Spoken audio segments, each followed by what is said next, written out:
Good morning on this beautiful Sunday morning. Where I'm at, it was cloudy now. It turns out to be probably could be partially cloudy, maybe even sunny. I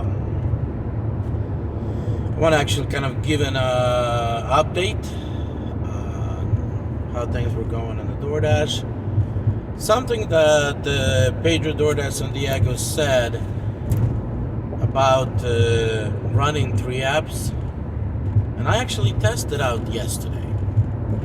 And for the first hour and a half where I came in between lunch and dinner, usually those 2 hours for me become less than $20 an hour before any expenses. Because you end up somewhere, who knows where.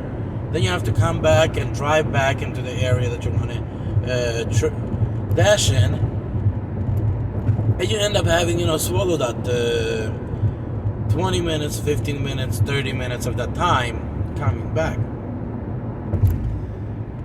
And I ran yesterday DoorDash, which took me out to the northeast of Lexington.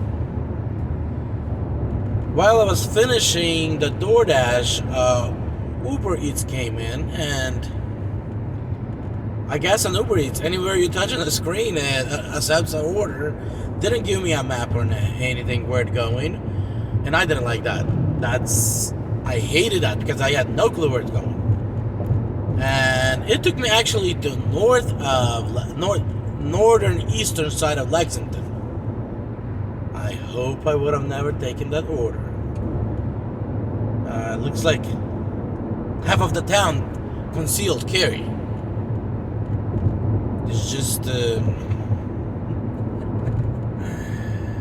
it was really uncomfortable delivery, especially towards the destination. Completed it. As soon as I completed it, started driving out of there and just got on the main street. I got a third either from Grubhub or from a third app from a Grubhub, and they took me back to the mall area, where that's where I usually like to dash, starting from the mall area and kind of where it takes me. But I've never been to that northeastern side of Lexington yet. That was my first trip there, so it turned out perfect. The Uber Eats was about $10. Grubhub was about $6 something. But then that $17 is what actually brought me back home and kept me within that that hour, kept me getting instead of being just blank empty, driving empty from that area, I actually drove in with food at all time, almost at all time. So definitely there is a theory in that, and I am actually driving today to Lexington. Right now it's 10:27. I left home 10 by the time I gas stop. I don't know, it was 10:15 that I left Stanford, and I'm hoping to be in Lexington by 11 o'clock, which I should be within the next half hour. And I will be running 3 apps and testing Sunday, because people get out of church around 11 or so. They'll start ordering. Those that wake up late on Sunday, they'll start ordering in, and should be fairly busy.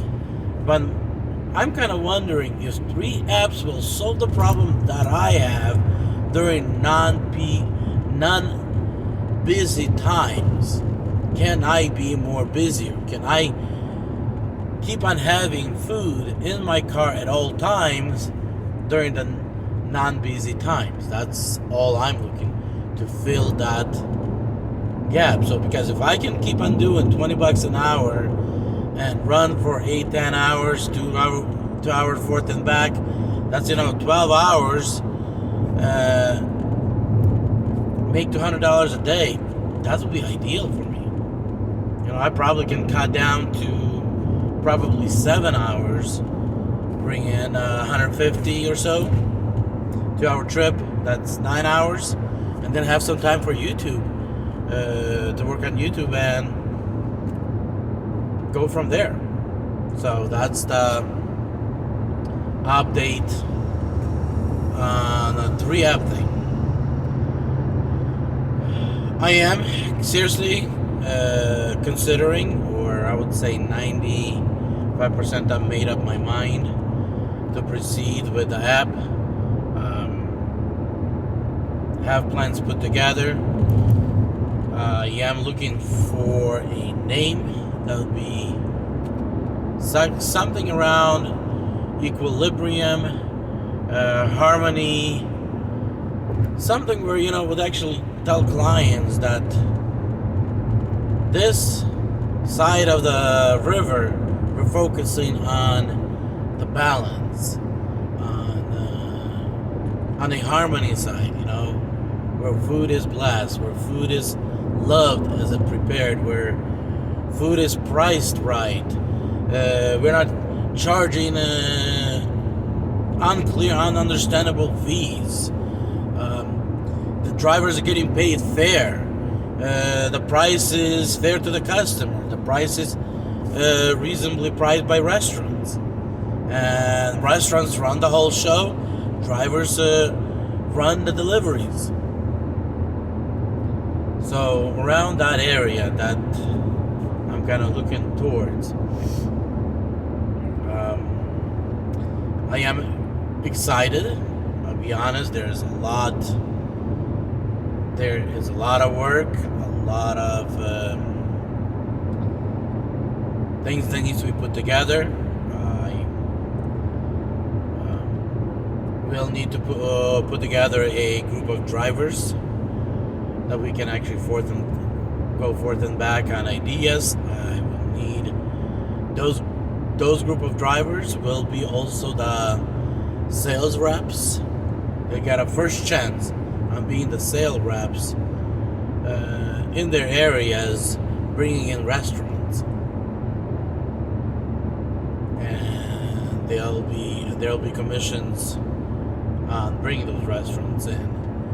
I also would like to have, hey Pedro, I'd like to have you on the team. I still would like to, bottom line, interview you and make sure that you are the person that I want. But so far, what I'm hearing on YouTube, on your videos, you're a perfect match. So there are just a few more things that I want to actually, just kind of a few more questions that I have that I'm not getting on the YouTube channel. But other than that, I'd love to have you on the team because you have that restaurant experience that I need. In addition, other, business minded.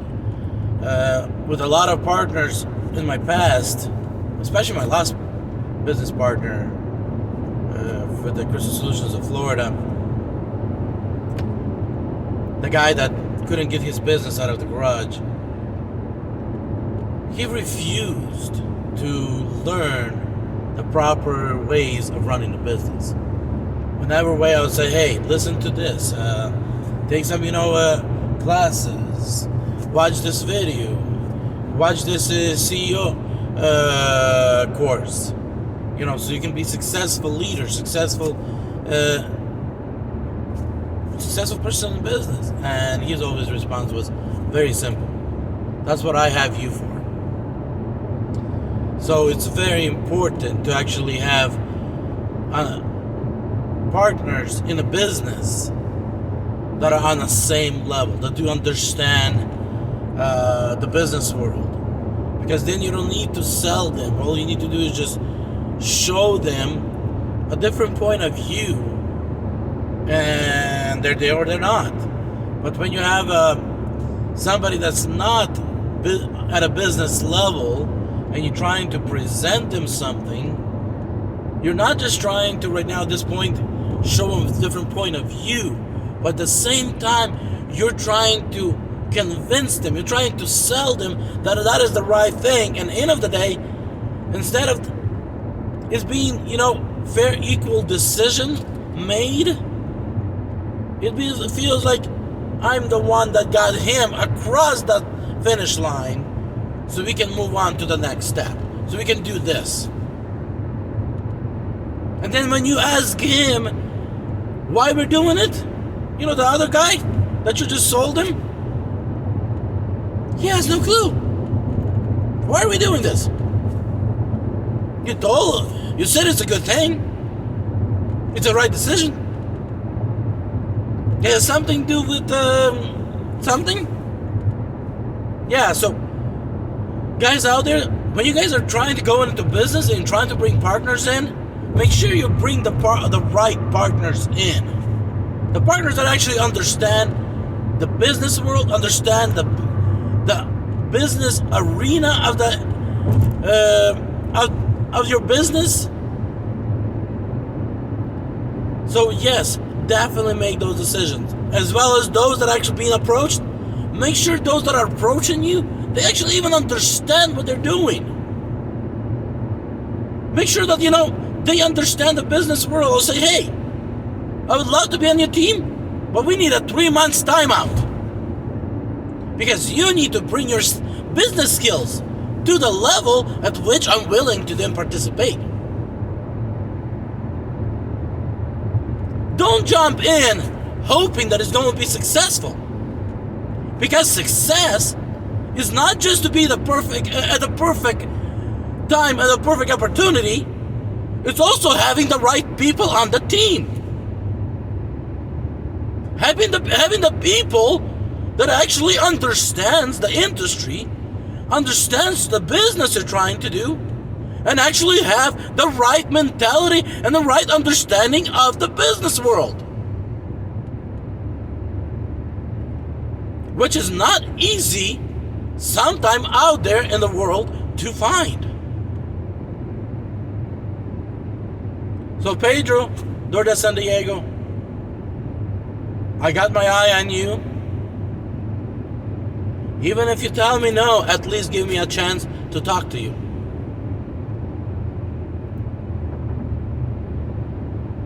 I don't have a problem hearing a no.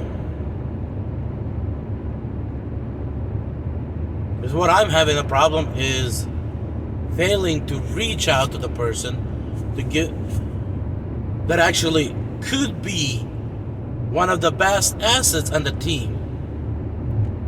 And I never actually gave him a chance.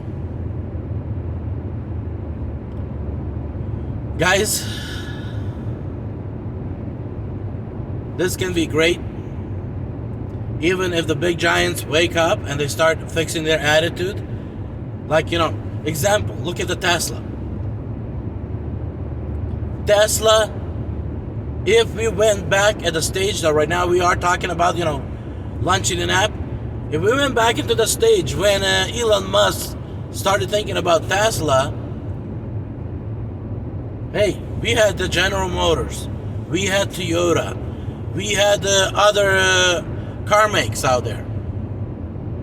Did really Elon Musk had a chance?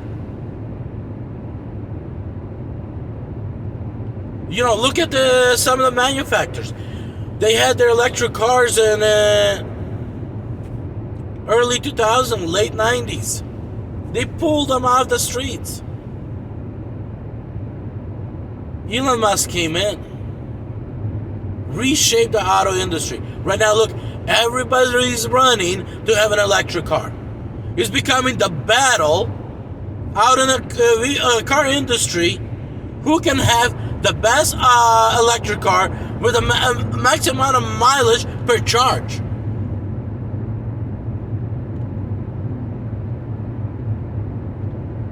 Same thing, we can do it here. We can create that battle. And even if the giants wake up and we won't get a huge market share, but we will still get some market share. If we become one of those apps where the drivers turn on out of their 3 or 4 apps that they're running, fantastic. But at the end of the day, we reshaped the food delivery industry. We reshaped the food delivery market, where restaurants are no longer getting a 30% hit on the head. Customers not getting a 70 to 80% hit on the head. And drivers are not taking advantage where they have to trade in their vehicle for a paycheck. Like in my situation right now. You know, even if I'm averaging $20 an hour before any expenses, after an extra 50 miles to Lexington, 50 miles back from Lexington, I am partially trading my car for a paycheck.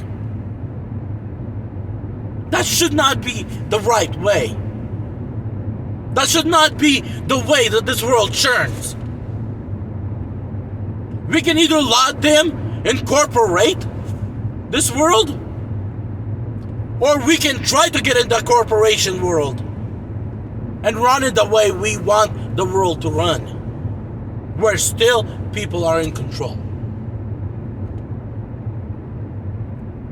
We can either have CEOs get paid from $500,000 up to $2 billion,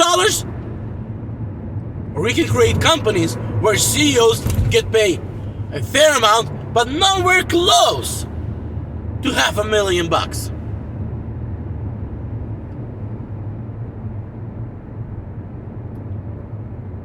Tell me honestly, who's making the bigger risk? The CEO or the driver behind the wheel? But why there's so big of a difference between a pay of a driver and a pay of a CEO? CEO risk only one thing: running the business into the ground, one, or two, being stupid and going and doing what board of directors told him not to do. Those are the only two risks CEO has. If he runs the business into the ground based on approval of the board of directors, there's no even a lawsuit for him. He walks away with damage report. With damaged reputation. If driver goes out there, first of all, he puts the mileage on the vehicle, runs the vehicle to the ground. Second, he risks on getting into an accident. Do you guys think when our insurance gets involved, he's going to get a vehicle that's going to be as good or better? He isn't going in under the risk of his health and well-being. Because if you get an accident, very rarely you can come out of that accident in a condition that equal or better that you actually went in. I was involved in a semi-truck accident. The semi-truck came in from the back at very low speeds. Till today, I have health issues with neck and back. Trust me. When you go in, and you get behind the vehicle, you are at risk. Talk to insurance companies, and they'll tell you, for every single mile you drive, you are increasing the risk of getting in a car accident.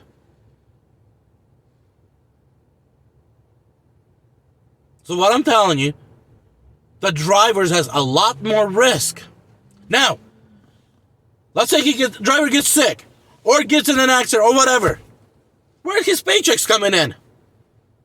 Paychecks doesn't come in. Because the only time the paychecks comes in is when a driver behind the wheel.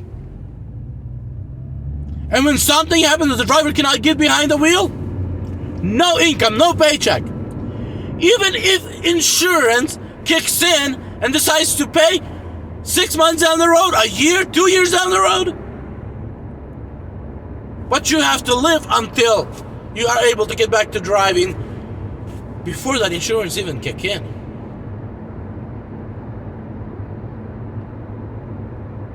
You know, a lot of people like, hey, anybody can do it. I agree, anybody can do it. But how many drivers are actually But all the drivers are actually taking a risk, and some of them are taking a huge risk because they're not ready to drive at the level that needs to be driven at. And then, of course, you run into the risk, like DOORDASH San Diego had a situation where he was at the crime scene. What if he was 2 hours before that? Or he ended up in a place where there was a shootout.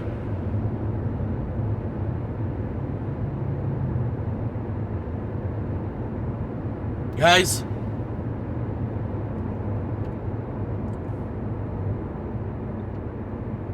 drivers take a huge risk, and I understand that, and that's why drivers need to be compensated fairly for their risk. Where drivers can not just put aside for a next car replacement, they could put aside for that emergency money they need.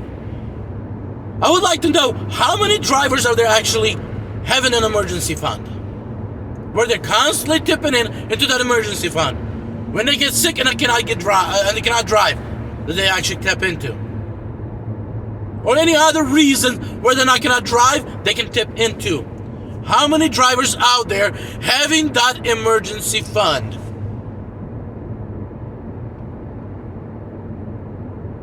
Or that second form of income that's not related to your driving. That's not related to your efforts when you're no longer able to put those efforts in, but the income still comes in.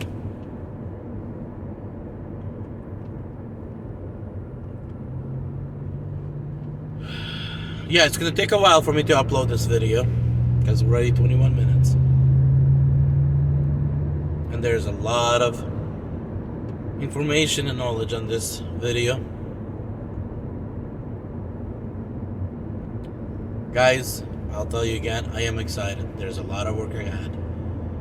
I still have not, I got one investor interested. They do not know yet that I'm approaching them from the investor point of view.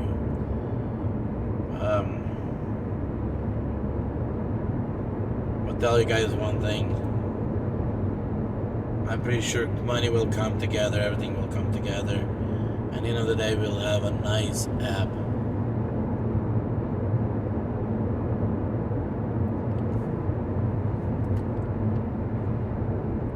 And let's see how today turns out on running 3 apps. And one other thing is, in the next 2 days or so, I'll do a total week report.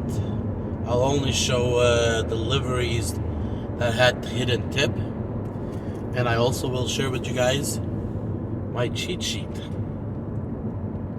and this cheat sheet will continue being updated. If some of you want to get involved and help me keep this cheat sheet more updated, I would really appreciate it. But more refined this sheet becomes, the higher I hit hidden tips. And this sheet is based on it starts with the mileage. So if you like the restaurant, you like everything else, then you look at the mileage, you compare the mileage based on the offer plus any additional base pay that you consider on that offer.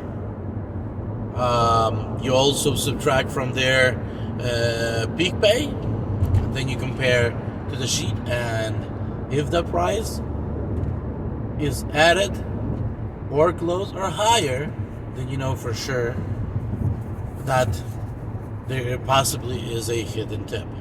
Also, a lot of customers start realizing, not a lot, but there is customers are realizing that $4 is a guaranteed, is the dollar amount where $4 tip is the dollar amount where all drivers are looking for to take a delivery. And I'm starting noticing there's a lot of that 625s. You take it and there's no extra. because customers are hitting just right perfectly at the dollar amount. So we take those orders counting as there's a hidden tip, but there turns out to be no hidden tip. That's why having this cheat sheet, you can start taking deliveries that are 3.1 mile or higher and increase your chance of a hidden tip than taking that $6.25 hoping for a $10 tip, but there actually were only $4 tip. So, and that will be out Monday or Tuesday. I am decided to drive 7 days a week, testing out the theory that's out there that drivers get a lot better deliveries if they drive every day without taking a day off. So, but on Monday, I'm probably not going to drive as much as I drive for Tuesday, and put some efforts into releasing this video that will be helpful to all of you. So, be blessed.